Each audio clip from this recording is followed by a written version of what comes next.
ಚನ್ನಪಟ್ಟಣ ಉಪಚುನಾವಣೆಯ ಬಗ್ಗೆಯೂ ಕೂಡ ಡಿಸಿಎಂ ಡಿಕೆ ಶಿವಕುಮಾರ್ ಅವರು ಮಾತನಾಡಿದ್ದಾರೆ.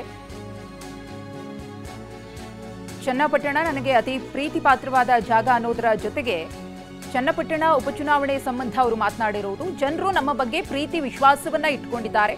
ಕಾಂಗ್ರೆಸ್ ಪಕ್ಷಕ್ಕೆ ಬೆಂಬಲವನ್ನ ಕೊಡೋದಕ್ಕೆ ಜನ ನಿರ್ಧಾರವನ್ನ ಮಾಡಿದ್ದಾರೆ ಅಂತ ಚನ್ನಪಟ್ಟಣದಲ್ಲಿ ಡಿಸಿಎಂ ಡಿಕೆ ಶಿವಕುಮಾರ್ ಅವರು ಹೇಳಿದ್ದಾರೆ.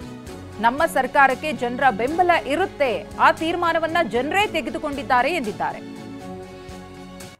ಜನರು ನಮ್ಮ ಬಗ್ಗೆ ಬಹಳ ಪ್ರೀತಿ ವಿಶ್ವಾಸ ಇಟ್ಕೊಂಡಿದ್ದಾರೆ.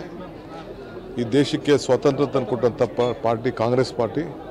ಆ ಕಾಂಗ್ರೆಸ್ ಪಾರ್ಟಿಗೆ ಬೆಂಬಲ ಕೊಡಬೇಕು, ಸರ್ಕಾರ ಇದೆ, ನಮ್ಮ ಬದುಕು ನಾವು ನೋಡ್ಕೊಳ್ಬೇಕು ಅಂತ ಮತದಾರರು ತೀರ್ಮಾನ ಮಾಡಿದ್ದಾರೆ. ಜನರು ನಮ್ಮ ಬಗ್ಗೆ ಬಹಳ ಪ್ರೀತಿ ವಿಶ್ವಾಸ ಇಟ್ಕೊಂಡಿದ್ದಾರೆ. ಈ ದೇಶಕ್ಕೆ ಸ್ವಾತಂತ್ರ್ಯ ತಂದುಕೊಟ್ಟಂಥ ಪಾರ್ಟಿ ಕಾಂಗ್ರೆಸ್ ಪಾರ್ಟಿ. ಆ ಕಾಂಗ್ರೆಸ್ ಪಾರ್ಟಿಗೆ ಬೆಂಬಲ ಕೊಡಬೇಕು, ಸರ್ಕಾರ ಇದೆ, ನಮ್ಮ ಬದುಕು ನಾವು ನೋಡ್ಕೊಳ್ಬೇಕು ಅಂತ ಮತದಾರರು ತೀರ್ಮಾನ ಮಾಡಿದ್ದಾರೆ. ಜನರು ನಮ್ಮ ಬಗ್ಗೆ ಬಹಳ ಪ್ರೀತಿ ವಿಶ್ವಾಸ ಇಟ್ಕೊಂಡಿದ್ದಾರೆ.